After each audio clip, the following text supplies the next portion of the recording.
my nickname at school was Billy Bunter, and kids can be fairly cruel. So from this fatty, I managed to become an international champion, and I used that through all my youth and community work career, which was the biggest part of my working life. So, in a way, it's the life journey as a whole that's been the great thing, not a particular athletic performance. And you speak at schools, and I have done in the past, yes. Yeah. Is that to help people maybe with the same, or children with the same?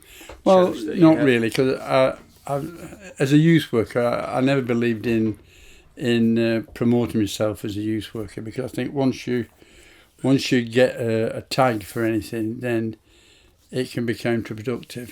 And I had some run-ins with the youth service people because I wouldn't what should I say, use their promotional material, because I have a feeling that most youngsters, if they think they think you're from the authorities or the governing bodies of things, they tend to act in the reverse way that you want them to. so that from what race walking and athletics,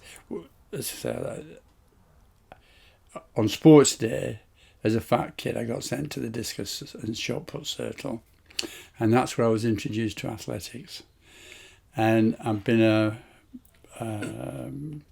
supporter of athletics ever since, because in track and field, no matter what your shape or your size, there's an event for you. Yeah. You know, if you're tall and lanky, there's high jumping. If you're big and powerful, there's the throws, the sprints, whatever. What is it that you actually hooked onto? Because you could do the discus and you could do it pretty well. Did that give you a bit of satisfaction or a bit of well, it does. I mean, if you go back to the not so happy school days that I had, to suddenly be successful at something is great. And I think that's why I followed it with